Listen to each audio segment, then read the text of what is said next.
a large amount of 20th century art was made for the museums. They needed to be, though you needed very large spaces in which you could host a Rothko or a Jackson Pollock or whatever.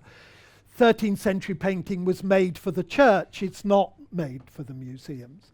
Do you think the future of art, and let me just cast you as an artist from art, the future of art now is going outside the museum again, as it once was? Yeah, I mean, I think the museum is traditionally a space of collections. A contemporary art gallery is a sort of reflection of the art of the time, but there's always been, as you say, many spaces outside of the museum or the gallery, which are spaces of kind of art display and production. So like, I'm particularly interested in different forms of public art. I think there's, and also in how art centres can be spaces of production. So I don't know if people are familiar with places like Grisdale or Wising art centres, but those are both two UK-based art centres where really there's a much greater emphasis on those spaces of production as opposed to just spaces of sort of visual consumption. I think that's a really interesting direction for art spaces to take. I'm also in organisations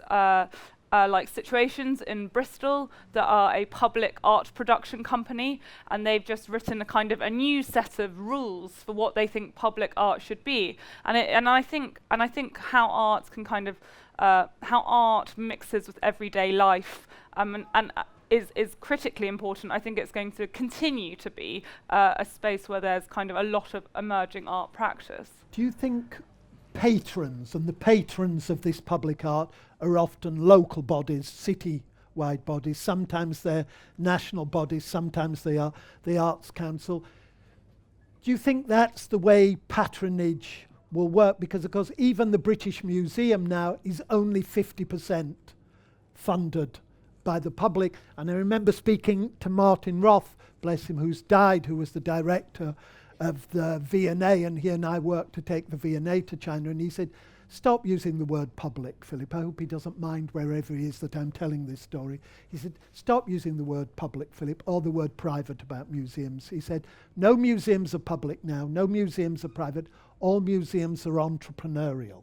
The truth is, the private, for good and for bad, is driving a lot of change. If the 20th century was an era of kind of public, the 21st century increasingly looks like an era of private patronage. Yeah, and but it's always been so. If you go to the Arena Chapel in Padua and you see Giotto's masterpieces, they are because a very rich man paid him to do it. It's always been private. It's always been, and artists have always been entrepreneurial. Gainsborough set up his studio and his sister had a hat shop underneath so that he could say to people coming in to have their portraits painted, oh, your hat is a bit out of date, why don't you go downstairs? And then they would share the profits. It's always been so. You have to be entrepreneurial in this world. But the museums haven't always been private. I mean, what Philip is talking about is a clear shift. I don't know how far it will go, but certainly, when I first worked in the art sector, which was 1985, almost all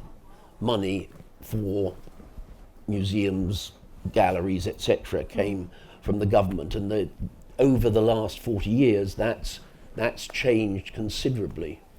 For more debates, talks and interviews, subscribe today to the Institute of Art and Ideas at IAI TV.